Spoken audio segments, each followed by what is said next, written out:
Huh.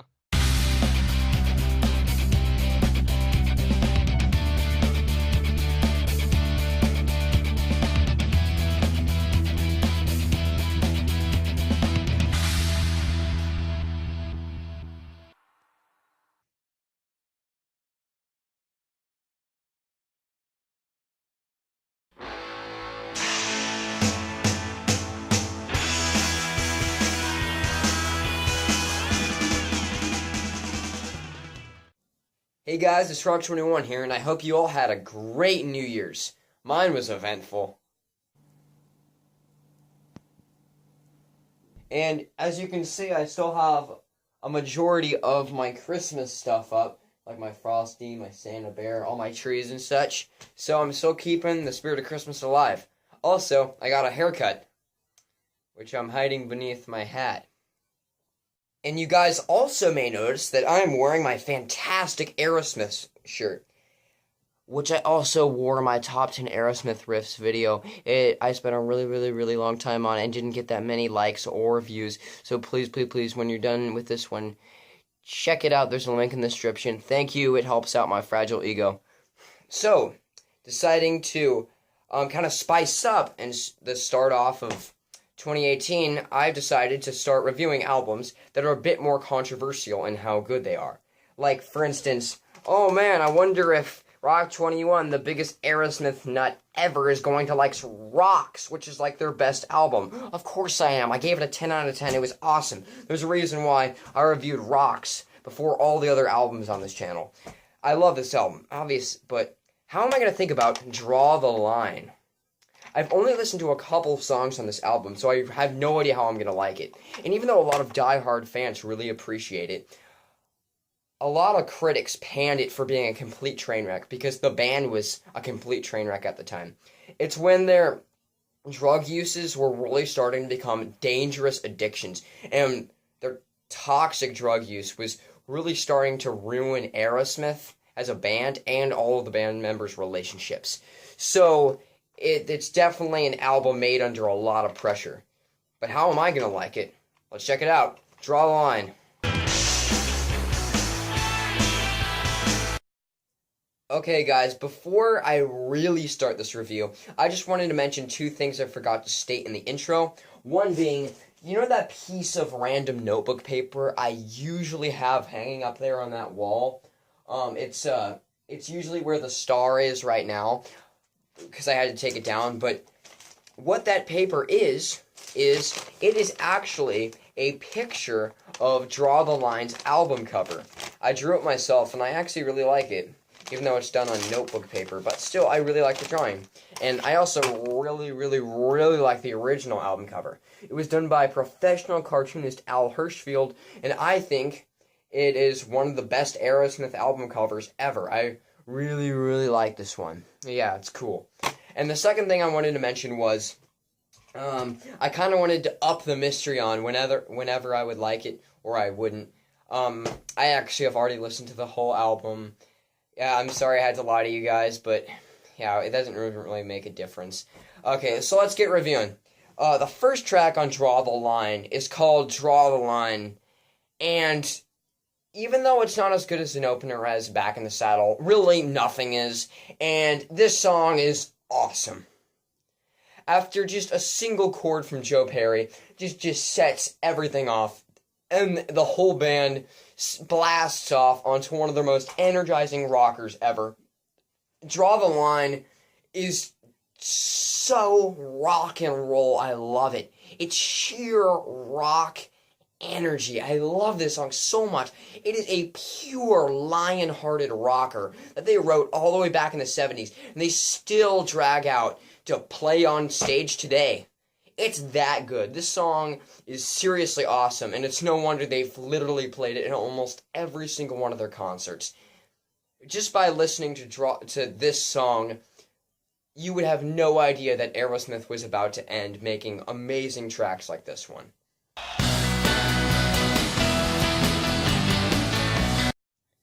Hey, speaking of awesome, the second track on Draw the Line is called I Wanna Know Why, and oh my gosh, is it underrated. it might be, along with Nobody's Fault and No More No More, probably their most underrated track ever. I can't believe they don't play it at like every single show they've ever done. No matter. Usually Draw the Line is known to kind of lack some of that cool, sexy swagger its predecessors Toys and Rocks had. But this and the title track really are sexy, cool, smoking rockers. However, I want to know why Isn't That Fast? It's just like a cool cruising song.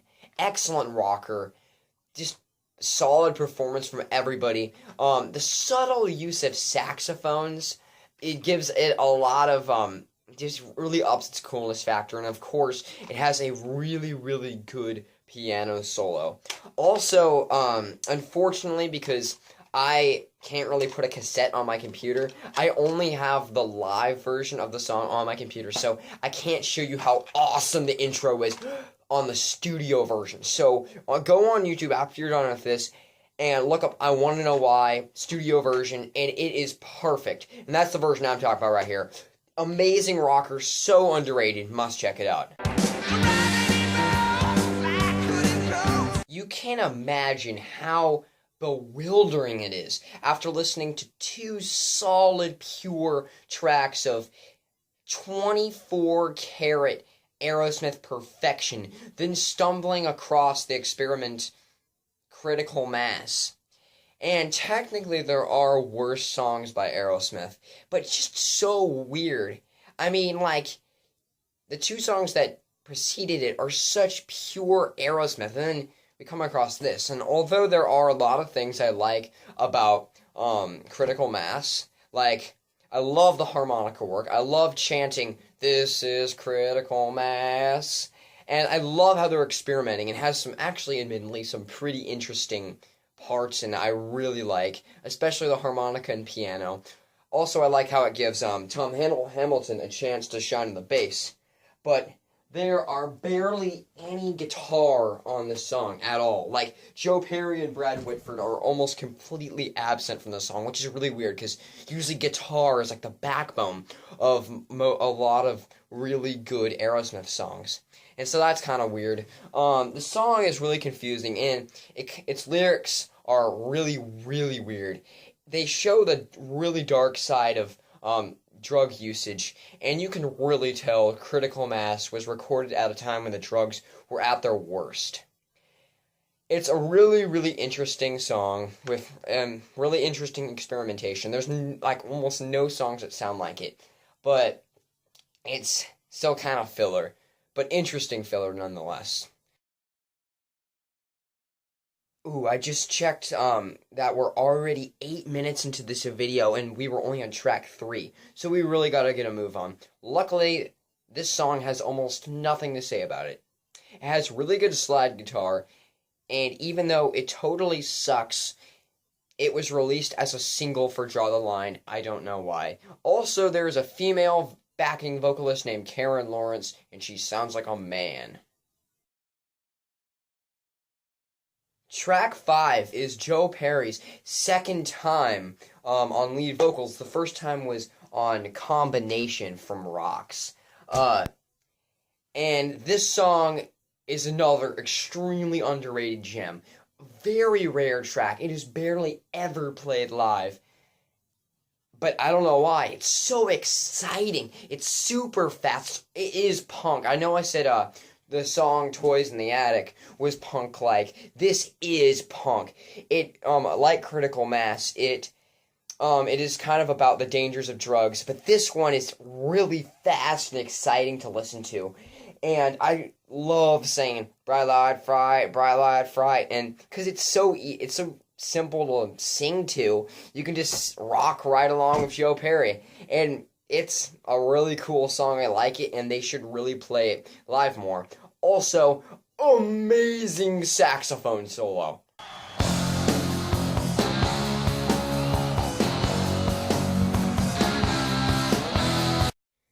Kings and Queens is what happens when your experimentation goes right in every single way you wanted it to. Kings and Queens is a slow, plodding monster ballad of a track. But then, with the combined elements of strange instruments like mandolins and banjos, you get this really kind of medieval, ancient, primordial feel of it. Like you feel like you're actually back in the feudal age. And all those exotic medieval sounding instruments combined with the vivid imagery of medieval times, such as castles and kings and knights, you really, really, really get a great feel of the song and feel like you've just been transported back into the time of kings and queens. And that's just really cool when a song can just teleport you to wherever they're talking about. So, has beautiful imagery, and it's just a completely fascinating song. How it's so heavy, yet it sounds almost kind of like, it almost has that folksy medieval vibe, and it's just so fascinating, because Aerosmith are normally kind of like a meat and potatoes, just rock and roll style band, so they wouldn't really ever be suspected to do this much experimentation, but this is just great. This is awesome. This is one of their best tracks ever, and the breakdown about 3/4 of the way through the song, beautiful piano from Steven Tyler. Then Brad Whitford just pulls out one of the most epic guitar solos I've ever heard in my entire life. Awesome job, Brad. There is a reason why almost every single band member had to work on this song, because it's just that good. It is completely fascinating, interesting, medieval, ancient, wonderful. This is a song, this is a true legend of a track that should be played all through the ages. Awesome. Although I could easily cast The Hand That Feeds aside as cheap filler like I did with Get It Up, there are just too many really likable things I really enjoy about this song just to do that to it. First of all, I love Steven's screeching cries of "Doctor, Doctor." Really fun part of the song, and I really like that part. Also, has an excellent bridge section. Really cool. Pretty catchy, too. And also, Tom Hamilton's bass is just pounding on this one, and he really drives the entire band on this one. I actually think Tom has had an overall really good album with Draw the Line. I think it might be his best album overall. This song isn't one of the most structurally sound songs, but it's still an enjoyable rocker to listen to.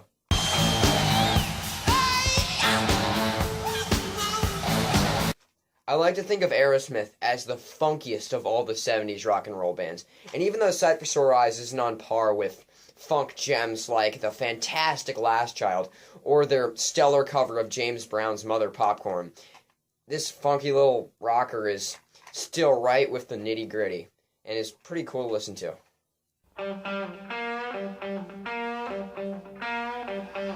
And the final track on this album is called Milk Cow Blues.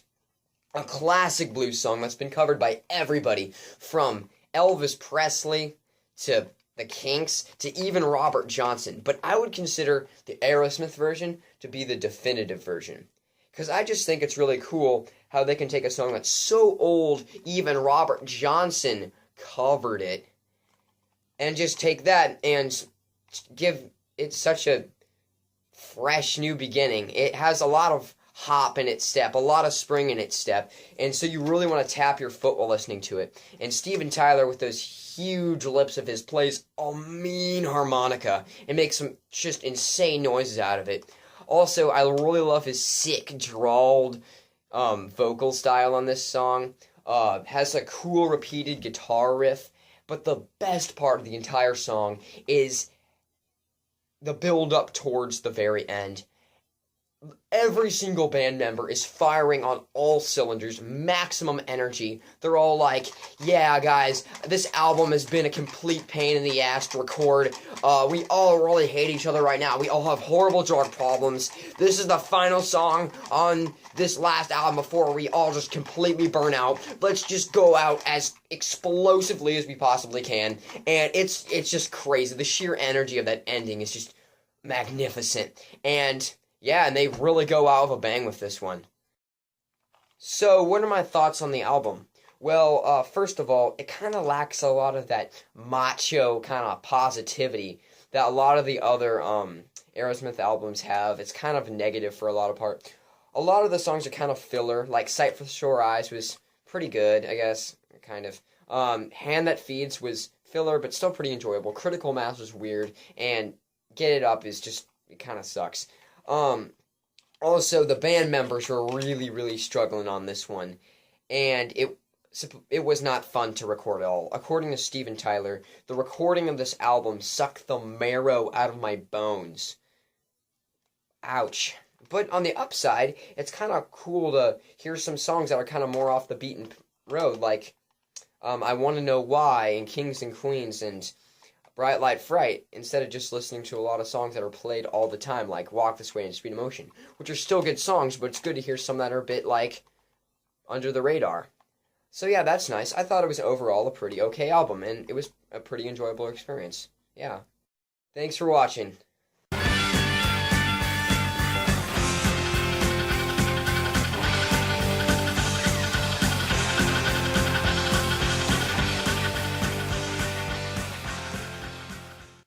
And Steven Tyler can do this. Cool.